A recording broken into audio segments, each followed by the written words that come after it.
আমরা সেই দেশপ্রেমিক সেনাবাহিনীর এবং সেই ম্যাজিস্ট্রেসি পাওয়ার প্রাপ্ত সেনাবাহিনীর ভূমিকা কি প্রত্যাশিত মাত্রায় দেখছি?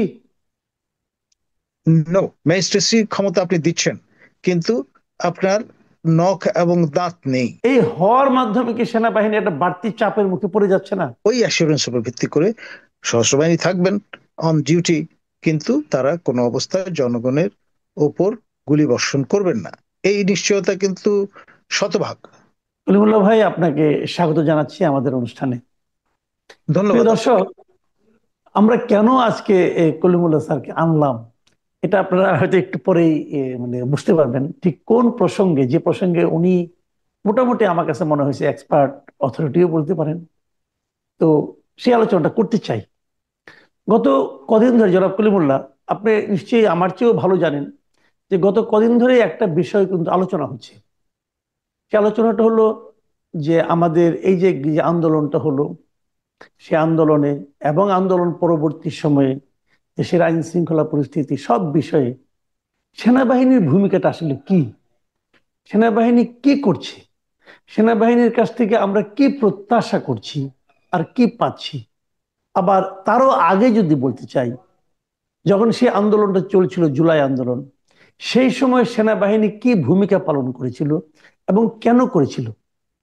এই আলোচনাটা আসলো এই কারণে, যে নতুন করে আসলো এই কারণে যে আপনি শুনেছেন জাতিসংঘের যে ভালকার টুর্ক, উনি কিছু কথা বলেছেন যে উনারা যে বিভিন্ন দেশে রাষ্ট্র ক্ষমতা যারা আছে অথবা জনগণের পক্ষে ওনারা যে ভূমিকা রাখতে পারেন তার উদাহরণ দিতে, যে উনি একটা সাক্ষাৎকারে বলেছেন যে বাংলাদেশের সেই জুলাই বিপ্লবের সময় যাতে সেনাবাহিনী সাধারণ মানুষের উপর গুলি না করে অথবা কোনো ভূমিকা না নেয়, নেতিবাচক ভূমিকা না রাখে, তার জন্য ওনারা সেনাবাহিনীকে সাবধান করে দিয়েছিলেন।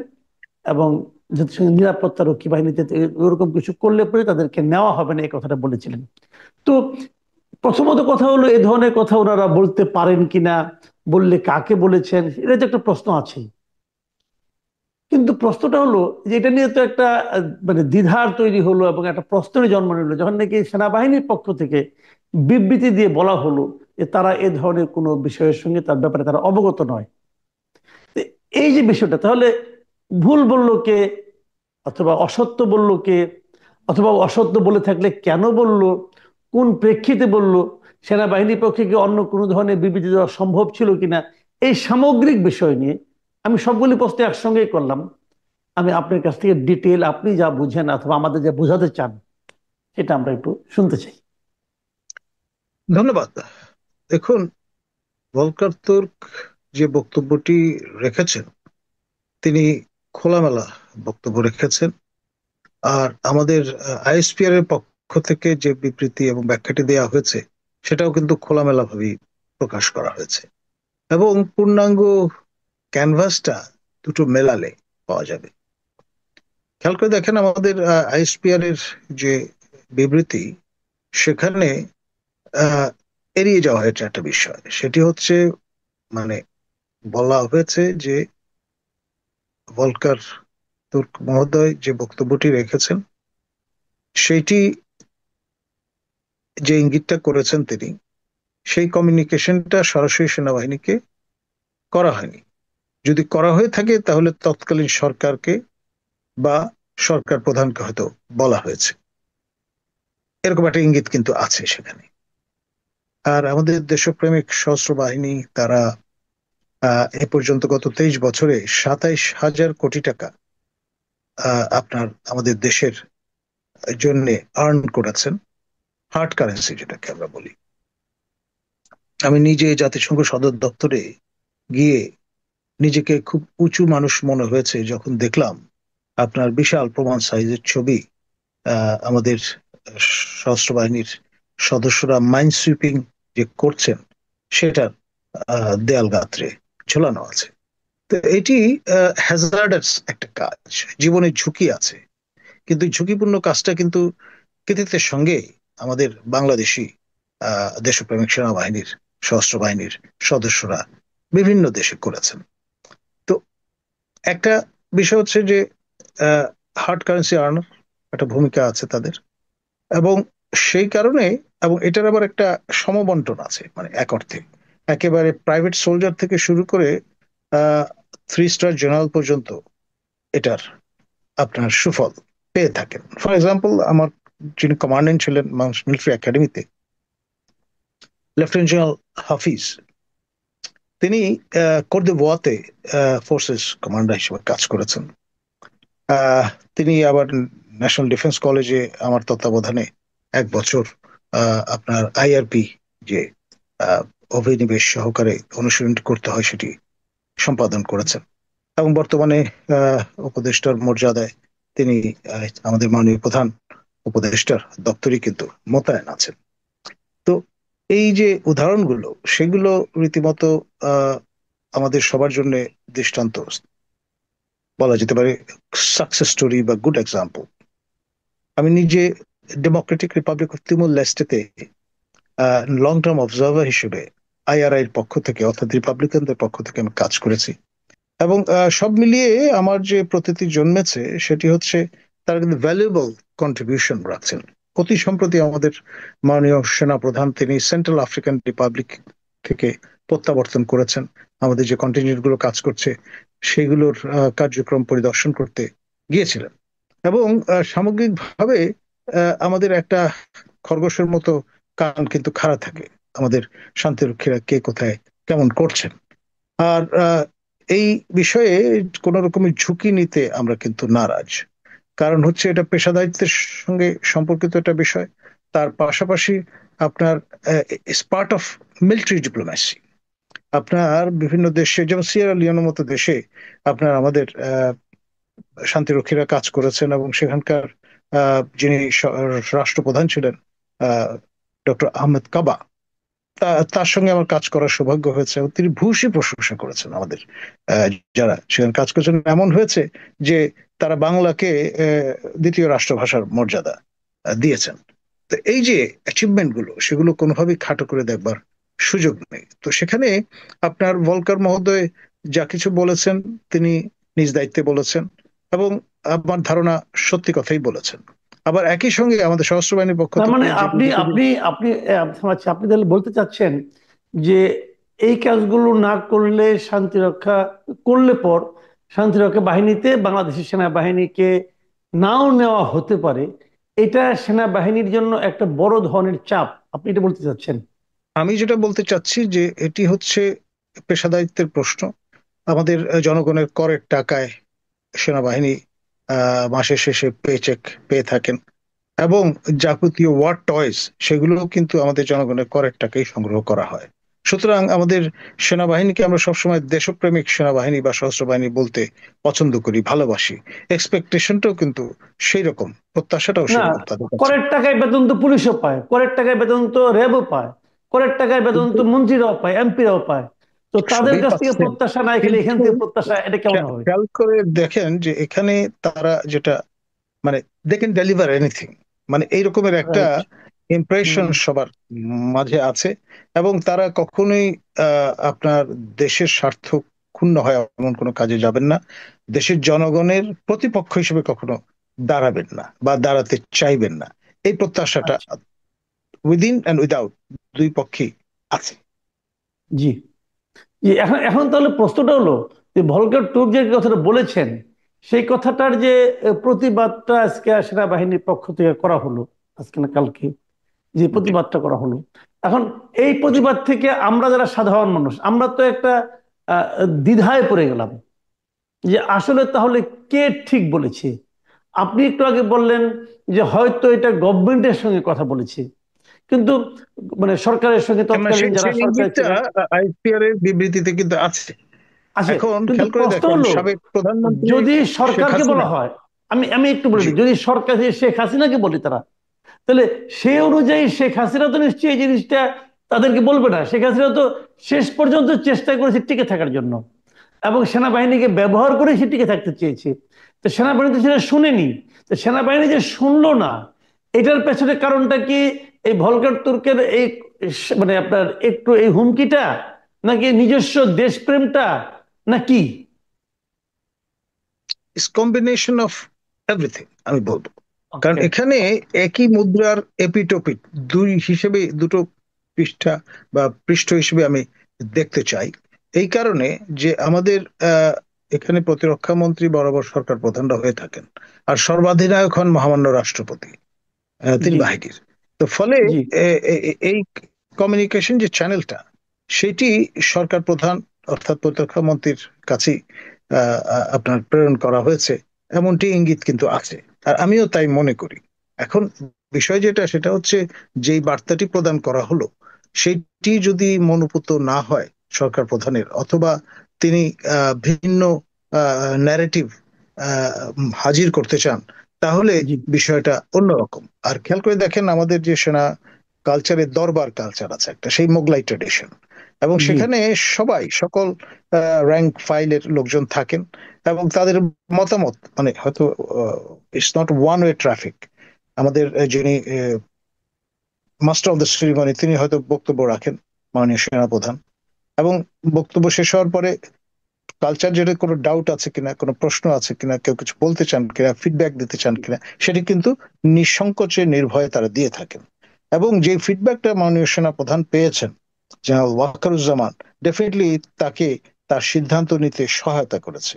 ইউনানিমাস একটা আপনার ফিডব্যাক তিনি পেয়েছেন, যে আমাদের সশস্ত্র বাহিনীর গর্বিত সদস্যগণ, তারা কোনো অবস্থায় জনগণের বিপরীতে অবস্থান নিতে চান না, নিরস্ত্র মানুষকে আপনার গুলি করতে তারা অপারগ। এই জি যে ফিডব্যাকটা, সেটি সরাসরি প্রদান করা হয়েছে, এবং তার উপর ভিত্তি করে যখন এটি পাবলিকলি প্রনাউন্স করা হলো, খেয়াল করে দেখেন, ডি ডে যেটি, সেটি ছিল 6 তারিখ, সেখান থেকে এগিয়ে 5 তারিখে নিয়ে আসা। ওই অ্যাসুরেন্স উপর ভিত্তি করে সশস্ত্র বাহিনী থাকবেন অন ডিউটি, কিন্তু তারা কোনো অবস্থায় জনগণের ওপর গুলি বর্ষণ করবেন না। এই নিশ্চয়তা কিন্তু শতভাগ এবং বিশ্বস্ততার সঙ্গে প্রদান করা হয়েছে, এবং সেটা আমাদের যারা অ্যাক্টিভিস্ট ছিলেন, বিপ্লবের কাণ্ডারি যারা ছিলেন, যারা কর্মী বাহিনী ছিলেন, সবাই কিন্তু সেটি বিশ্বাস করেছেন। এবং বিশ্বাস করার কারণেই আপনার ওই এতটা এতটা দৃঢ়মূল ছিল এই বিশ্বাসটা, যে জন্য 6 তারিখ থেকে 5 তারিখে এগিয়ে নিয়ে আসা হয়েছে। তারা জি কিন্তু সময় ক্ষেপণ করতে চাননি। জি বুঝতে পেরেছি। কিন্তু এখন প্রশ্নটা হলো যে যে সেনাবাহিনী দেশের প্রয়োজনে, জাতির প্রয়োজনে, আপনি বললেন যে সরকার প্রধান সাধারণত সেনাবাহিনীর প্রতিরক্ষা মন্ত্রণালয়ের দায়িত্বে থাকেন, কাজে সেইভাবে উনি যেমন নির্বাহী এখন প্রধান ডক্টর থাকেন। ইউনূস আছেন। জি, সেই নির্বাহী প্রধানের কথাও তারা মানলেন না দেশ ও জাতির প্রয়োজনে। তাই তো ছিল ব্যাপারটা। তাহলে এবং এটা এখন, এটা এমন নয় যে প্রথমবারের মতো এটি ঘটলো। এই আচ্ছা, ধরনের এর ঘটনা আগেও আমরা ঘটেছে। কিন্তু এরশাদ হুম, পতনের সময় আমরা দেখেছি, যে দেখেছি, নুরুদ্দিন হ্যাঁ যে অবস্থানটি নিয়েছিলেন জনগণের হ্যাঁ। পক্ষে, অভ্যুত্থানের তাহলে পক্ষে। জনগণের পক্ষে সেনাবাহিনী অবস্থান নিয়েছেন, জি এবারও জি নিয়েছে এবং নিয়ে থাকে। জি। তাহলে আমার কথাটা হলো, দেশে এখন আইন শৃঙ্খলার পরিস্থিতির যে চরম অবনতি, এবং পাশাপাশি সেনাবাহিনীকে ম্যাজিস্ট্রেসি পাওয়ারও দেওয়া হয়েছে, এখনো বলবৎ আছে। তাহলে এই আপনার আইন শৃঙ্খলা পরিস্থিতির অবনতি থেকে একে উন্নতি ঘটানোর জন্য আমরা সেই দেশপ্রেমিক সেনাবাহিনীর এবং সেই ম্যাজিস্ট্রেসি পাওয়ার প্রাপ্ত সেনাবাহিনীর ভূমিকা কি প্রত্যাশিত মাত্রায় দেখছি? নো, একেবারে খোলামেলা বললে বিষয়টা, যেটাকে আমরা এমফ্যাটিক ইয়েস বলি, তার ঠিক উল্টোটা, নো। এবং এটা কেন এটা কেন হচ্ছে? হচ্ছে? যারা তস্কর শ্রেণীর মানুষ, যারা কোট আনকোট ডেভিল, তারা আপনার খুব ভালো করে জানে, তাদের জন্য এটা গ্যারান্টিড মেসেজ যে সেনাবাহিনী গুলিবর্ষণ করবে না। এবং নতুন করে নিজের নির্দেশনা দেয়া আছে, সেটি হচ্ছে অতিরিক্ত বল প্রয়োগ করবে না, ন্যূনতম বল প্রয়োগ করবে। এখন ধরুন আমার সঙ্গে আহ স্বয়ংক্রিয় অস্ত্র আছে, আমি ব্র্যান্ডাইজ করছি, সেটা দেখাও যাচ্ছে, কিন্তু যারা ফোয়েজ বা যারা অপোনেন্ট, বেলিজারেন্ট, তারা খুব ভালো করে জানেন আমি এটি ব্যবহার করব না। আমার রুলস অফ এঙ্গেজমেন্টে বলা আছে যে এটি ব্যবহার করা হবে না। এটা পরিষ্কার। যেই বিষয়টি গণমুখী ছিল চিন্তাটা, আপনার এই জুলাই, অগাস্ট বিশেষ করে অগাস্টের প্রথম সপ্তাহে, সেটি এখন কিন্তু টার্গেট অডিয়েন্স পাল্টে গেছে, আপনার রুলস অফ এঙ্গেজমেন্ট ডিফারেন্ট। এই সময়টা রিভিউ করাটা দরকার। তা না হলে এই পুরো বিষয়টাই ফার্সিক্যাল বলে মনে হবে। ম্যাজিস্ট্রেসি ক্ষমতা আপনি দিচ্ছেন, কিন্তু আপনার নখ এবং দাঁত নেই। সুতরাং সেই রকম একটা কাগুজে বাঘের ভূমিকায় আপনাকে রত থাকতে হবে, এবং সেটা দিনে দিনে প্রশ্নবিদ্ধ করে তুলবে এই অবস্থানটিকে। আর দায় অবশ্যই সরকার প্রধান এবং যারা সরকারে আছেন তাদের। আপনার আপনি সশস্ত্র এমনিতে বাহিনীকে দায়ী করব না আমি। মাঝখানে আরো একটা বিষয়, সশস্ত্র বাহিনীর প্রধান একটা কথা বলেছিলেন, দেশের যে অরাজক পরিস্থিতি এবং এটা নিয়ে তার যেটা আশঙ্কার কথা উনি বলেছিলেন। এবং মানে এই কথার প্রেক্ষিতে কিছু গুজবও আমরা শুনতে পেয়েছিলাম। সেই গুজবগুলো ও মানে আসলে অতটা হালে পানিও পায়নি। গুজব তো গুজবই। কিন্তু আমি বলতে চাচ্ছি যে ডক্টর ইউনূসকেও মানে একটা বিদেশি, যেমন গার্ডিয়ান পত্রিকার একটা ইন্টারভিউ ওনার দেখলাম, সেখানে উনি এই কথাগুলি বলেছেন যে সেনাবাহিনীর সঙ্গে ওনার সুসম্পর্ক আছে, খুবই ভালো সম্পর্ক আছে। কিন্তু এই কথা বলার পাশাপাশি ওই গার্ডিয়ানে যিনি সাংবাদিক ছিলেন, তিনি কিন্তু এই কথাটাও উল্লেখ করেছেন, ওই গুজবের কথাটা উল্লেখ করেছেন। ওই ধরনের একটা গুজব আছে, আর গুজব হিসেবে উল্লেখ করলো, পত্রিকায় তো উল্লেখিত হয়েছে। এই হওয়ার মাধ্যমে কি সেনাবাহিনী একটা বাড়তি চাপের মুখে পড়ে যাচ্ছে না? দেখুন, বাংলায় একটা প্রবাদ আছে, যা কিছু রটে তার কিছুটা তো বটে। নেহায়েত গুজব বলে আপনি পুরোটাই কিন্তু উড়িয়ে দিতে পারেন না, এক। দ্বিতীয়ত, আপনার এখানে অ্যানালজি ড্র করার একটা ব্যাপার আছে। আপনার আহ মাননীয় সেনা প্রধান রাওয়াতে গিয়ে যে ভাষণটি দিয়েছিলেন, সেটির টার্গেট অডিয়েন্স কিন্তু আপনাকে খেয়াল করতে হবে। এরা সব অধিকাংশই ছিলেন অবসরপ্রাপ্ত আপনার সেনা কর্মকর্তা বা সশস্ত্র বাহিনীর রাইট, কর্মকর্তা রাইট। বৃন্দ। আর আমার পাশেই দণ্ডায়মান ছিলেন বিপুল ভোটে জয়লাভ করা আমাদেরই একজন টক শো শিল্পী, আমি বলবো কর্নেল হক, রাইট। অবসরপ্রাপ্ত তিনি সেনা কর্মকর্তা। এবং সম্প্রতি তিনি ওমরা করে ফিরেছেন। এখন তিনি তার মতো করে একটি ব্যাখ্যা প্রদান করেছেন, আবার নানানজন নানানভাবে বিষয়টা নিয়ে বক্তব্য রেখেছেন। কিন্তু message is consistent and clear. মাননীয় সেনাপ্রধান এই সরকারের শুরুর দিকে রয়টারকে একটা ইন্টারভিউ দিয়ে বলেছিলেন 18 মাস সময় সশস্ত্র বাহিনী পূর্ণাঙ্গ সহযোগিতা প্রদান করবে সরকারকে আপনার ফিল্ড বিল্ডিং এর কাজে, যাতে নির্বাচন করবার ক্ষেত্রটি প্রস্তুত হয়। সর্বশেষ যে বক্তব্য তার, সেখানেও কিন্তু ইঙ্গিত আছে, মানে ডিসেম্বর পর্যন্ত তারা পূর্ণ সহযোগিতা দিয়ে যাবেন। এখন এই 18 মাস এই ডিসেম্বর পর্যন্ত পরিব্যাপ্ত, ওই অর্থে চিন্তা করলে মানে তিনি কিন্তু বারবার বলেছেন ইজ এ প্রফেশনাল সোলজার, এবং তিনি তার মিশন শেষ করে বাড়ি ফিরে যেতে চান। মানে এটি কনসিস্টেন্টলি তিনি বলছেন। কখনোই তিনি বলেননি যে আমি ক্ষমতা নিতে চাই বা কোনো অজুহাত তৈরি করে আপনার আহ, এই দেশের শাসনভার আমি নিজের হাতে নিতে চাই, এটি কিন্তু কখনোই তিনি বলেননি এবং বলতে চাননি। নানান ভাবে হয়তো নানান রকমের প্রত্যাশা মানুষের আছে। কেউ কেউ স্লোগান তুলেছেন সেনাবাহিনী সরকার বারবার দরকার, কোট আন কোট, কিন্তু সেটি যাই হোক তাকে অ্যামিউজ করেনি। জি, অনেক ধন্যবাদ জনাব নাজমুল হাসান কলিমুল্লাহ। আপনি খুবই মোটামুটি কিছু কিছু ক্ষেত্রে খোলামেলা এবং কিছু কিছু ক্ষেত্রে ইঙ্গিতপূর্ণ ভাবে এমন কিছু তথ্য আপনি দিলেন, আমার ধারণা আমাদের দর্শকরা এই তথ্যগুলো পেয়ে একটু চিন্তা করার সুযোগ পাবেন। প্রিয় দর্শক, আপনারা শুনলেন প্রফেসর নাজমুল হাসান কলিমুল্লাহর কথা।